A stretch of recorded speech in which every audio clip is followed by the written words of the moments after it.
अभिमन्यु अर्जुन का पुत्र था। श्री कृष्ण की बहन सुभद्रा इनकी माता थी। यह बालक बड़ा होनहार था। अपने पिता के सारे गुण इसमें विद्यमान थे।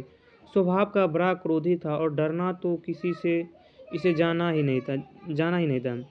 इस निर्भयता और क्रोधी स्वभाव के कारण इसका नाम अभिमन्यु पड़ा।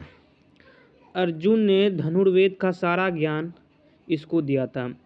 अर्जुन अस्त्र शस्त्र चलाना भी इनसे सीखा था। पराक्रम में यह किसी वीर से भी कम नहीं था। 16 वर्ष की अवस्था में अच्छे सेनानियों को चुनौती देने की शक्ति और सामर्थ्य थे। इसकी मुख का कीर्ति और शरीर का डिलडौल भी असाधारण योद्धा का था। वृषभ के समान ऊंचे और भरे हुए कंधे थे। उभरा वक्षस्थल था और आंखों में जोश था।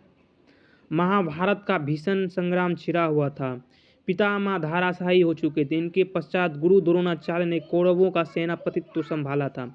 अर्जुन पूरे पराक्रम के साथ युद्ध कर रहा था।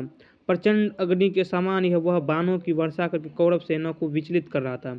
द्रोणाचार्य कितना भी प्रयत्न करके अर्जुन के इस वेग को नहीं रोक पा रहा था। कभी कभी तो ऐसा लगता था मानो पांडव कौरवों के कुछ ही क्षणों में परास्त कर डालेंगे। प्रातःकाल युद्ध प्रारंभ हुआ। श्री कृष्ण अपना पंजन्य फूंकते उसी क्षण अर्जुन के बाणों से कौरव सेना में हाहाकार मचने लगता था। संध्या तक यह विनाश चलता रहता था। दुर्योधन ने इससे चिंतित होकर गुरु द्रोणाचार्य से कहा, हे आचार्य, यदि पांडवों की इस गति को नहीं रोका गया तो कौरव सेना किसी भी क्षण विचलित होकर युद्धभूमि से भाग खड़ी होगी। अतः कोई ऐसा उपाय करिए जिससे पांडवों की इससे शक्ति का रोका जाए और अर्जुन के सारे प्रयत्नों को निष्फल किया जाए। दुर्योधन को इस प्रकार चिंतित देख गुरु द्रोणाचार्य ने किसी प्रकार अर्जुन को युद्धभूमि से हटा देने का उपाय सोचा। दुर्योधन के कहने के सप्तसातों ने कुरुक्षेत्र से दूर अर्जुन को युद्ध के लिए चुनौती दी। अर्जुन उनसे लड़ने को चला गया। उसके पीछे से द्रोणाचार्य ने चक्रव्यूह की रचना की और युधिष्ठिर के पास संवाद भिजवाया किया, यह पांडव आकर कौरव सेना के इस चक्रव्यूह को तोड़े, यह अपनी पराजय स्वीकार करें। जब संवाद युधिष्ठिर के पास पहुंचा तो वे बड़ी चिंता में पड़ गए, क्योंकि अर्जुन के सिवा चक्रव्यूह को तोड़ना कोई पांडव नहीं जानता था। अर्जुन बहुत दूर सब संस्तकों से युद्ध कर रहा था। चक्रव्यूह तोड़ने में अपने आप को असमर्थ देखकर पांडवों के शिविर में त्राही त्राही मच उठी। युधिष्ठिर, भीम, धृष्टद्युम्न आदि कितने ही पराक्रमी योद्धा थे जो बड़े बड़े पराक्रमी कौरव सेनानियों को चुनौती दे सकते थे, लेकिन चक्रव्यूह तोड़ने का कौशल किसी को भी नहीं आता था। वह एक ऐसा व्यूह था जिसे पहले तो घुसना और उसको तोड़ना ही मुश्किल था, और फिर सफलतापूर्वक उनसे बाहर निकलना तो और भी दुष्कर कार्य था। कौरव सेना के सभी प्रमुख महारथी उस चक्रव्यूह के द्वारा ही की रक्षा कर रहे थे।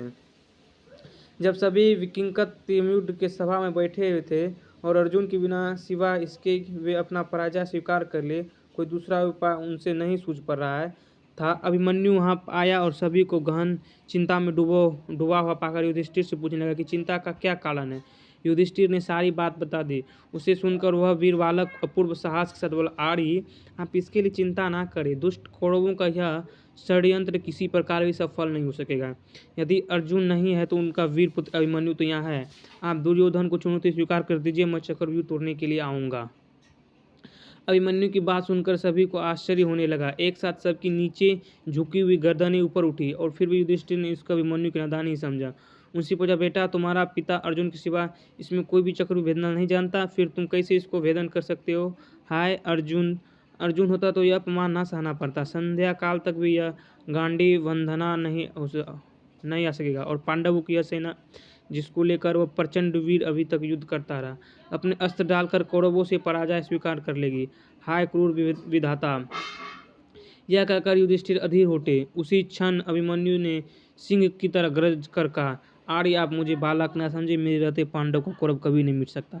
मैं चक्रव्यूह का भेदन जानता हूँ। पिता ने मुझे चक्रव्यूह के भीतर घुसने की क्रिया तो बतला दी थी, लेकिन उनसे बाहर निकलने नहीं बताया था।